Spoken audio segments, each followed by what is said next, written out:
আমরা যেন সবাই ভালো মানুষ হয়ে, ভালো মুসলমান হয়ে বেঁচে থাকতে পারি। আল্লাহর কসম, ফরজ ইবাদত গুলো করার পর, ইমানের পর ফরজ ইবাদত গুলো করার পর সবচেয়ে বড় ইবাদত হলো যে আপনি কারোর সাথে শত্রুতা করবেন না।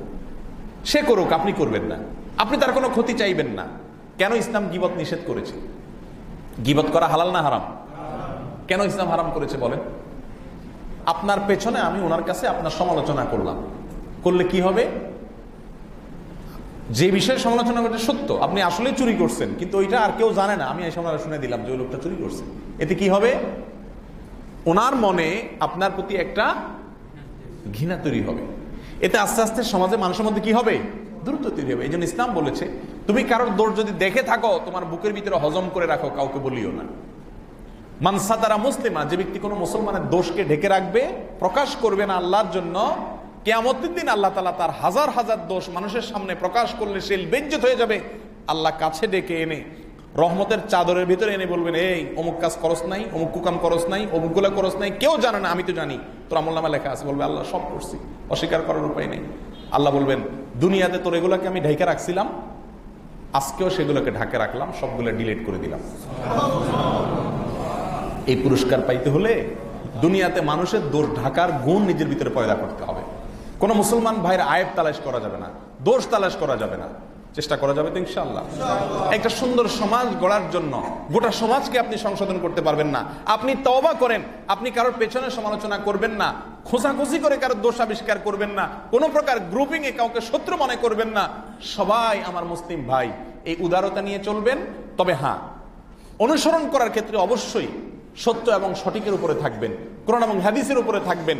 সেটার উপরে প্রতিষ্ঠিত থেকে যারা বিপদগামী আছে, ভুল পথে আছে, তাদের জন্য দোয়া করবেন, আন্তরিকতা রাখবেন, দয়া মায়া রাখবেন, কাউকে প্রতিপক্ষ বা শত্রু বানাবেন না। লা তাহাসাদু ওয়ালা তাবাগাদু ওয়ালা তাদাবারু ওয়া কুনু ইবাদাল্লাহি ইখওয়ানা। এই হাদিস আল্লাহর জমিনে সবচেয়ে অসহায় হয়ে গেছে। এই হাদিস আমল এটার দুনিয়া থেকে বিলুপ্ত হয়ে গেছে। মুসলমানরা আমরা মুখে আওড়াই কিন্তু আমল করি না। চেষ্টা করা যাবে কি ইনশাআল্লাহ?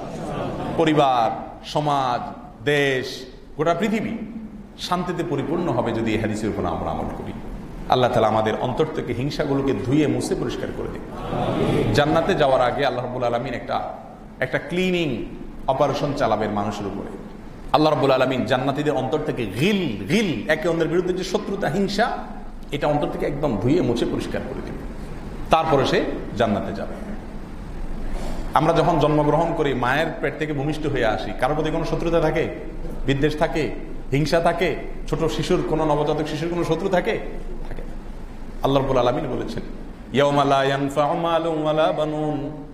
তোমার বহু সন্তান আছে, একজন ম্যাজিস্ট্রেট, আরেকজন অমুক, আরেকজন তমুক, বহু সন্তান, বহুত বড় বড় পদে আছে, অনেক সম্পদ দুনিয়াতে করছো, কিয়ামতের দিন এগুলোর কোনটা কাজে আসবে না। ইল্লা মান আতাল্লাহা বিকলবিন সালিম। কিন্তু যে ব্যক্তি আল্লাহর কাছে একটা মন নিয়ে যাবে, কি মন? যে মনটার ভিতরে কারোর প্রতি কোনো হিংসা নাই, বিদ্বেষ নাই, শত্রুতা নাই, কারোর প্রতি নাই, ফ্রেশ একটা মন নিয়ে যে আল্লাহর কাছে যেতে পারবে, এই মনটা তাকে আখেরাতে মুক্তি এনে দিবে আল্লাহর কাছে। ফ্রেশ মন। ছোটবেলায় যেরকম একটা ফ্রেশ মন নিয়ে দুনিয়া থেকে আসছেন নবজাতক শিশু হয়ে, যাওয়ার সময় যদি এরকম একটা মন নিয়ে যেতে পারেন, কারোর প্রতি কোনো বিদ্বেষ না থাকে, আপনি জান্নাতি হবেন। এক ব্যক্তি হেঁটে যাচ্ছে, রাসূল করিম সাল্লাল্লাহু আলাইহি ওয়াসাল্লাম বলেছেন, তোমরা জান্নাতি লোক দেখতে চাও? বলে, হ্যাঁ ইয়া রাসূলুল্লাহ, দেখতে চাই। বলে যে, এই লোকটাকে দেখো, ওই যে যাচ্ছে মসজিদের সামনে দিয়ে, এই লোকটা জান্নাতি। রাসূল বলে দিচ্ছে এই লোকটা জান্নাতি।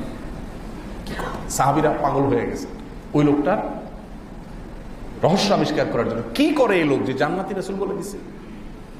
তাকে মনিটর করা শুরু করলেন, তার আমল, তার কাজ কাম। সাহাবীরা মনে করছে এই লোক মনে রাতে রাতে ঘুমায় না, সারা রাত দাঁড়ায় নামাজ পড়ে, সারাদিন রোজা রাখে, শুধু দান সদকা করে, শুধু ভালো কথা বলে, মনে হয় এই লোক এই কাজই করে সারাদিন, এই জন্য জান্নাতি বলছে রাসূল। এই জন্য তারা আমলকে মনিটর করার জন্য সাহাবীরা খুব চেষ্টা করছে, কিন্তু তারা আবিষ্কার করতে পারলেন না যে বিশেষ কিছু করে। দেখলে আমাদের মতোই তো, মসজিদে আসে, 5 ওয়াক্ত নামাজ পড়ে, বাসায় চলে যায়, কাজ কাম করে, সাধারণ মানুষ, বিশেষ কিছু তো নেই। তাহলে রাসূল এই লোকটা জান্নাতি বললো, কাহিনী কি, বেশ কমটা কি? তখন সে লোকটা ধরছে সাহাবীরা যায়, বলছে, ভাই দোহাই লাগে, তুমি গোপনে কি কি করো একটু বলো ভাই, আমরা তো কিছু বাইর করতে পারলাম না, বলো। লোকটা হেসে দিছে, দিয়া বলছে, ভাই তোমরা যা করো তার চেয়ে একটা কাজও আমি অতিরিক্ত করি না। আমি, তোমরা নামাজ পড়ো, আমি নামাজ পড়ি, তোমরা রোজা রাখো, আমি রোজা রাখি, অতিরিক্ত অনেক নফল আমল করি, নফল নামাজ পড়ি, তাহাজ্জুদ পড়ি, দান সদকা করি, নফল রোজা রাখি, আল্লাহর কসম এগুলো আমি করি না কিছু, তোমাদের মতোই নরমাল আমি। তবে একটা জিনিস আছে আমার, সেটা হলো আমি ক্ষণিকের জন্য একটু চিন্তা করি যে আমার আল্লাহর জমিনে কোনো শত্রু আছে কিনা, কারোর প্রতি আমার কোনো ক্ষোভ আছে কিনা।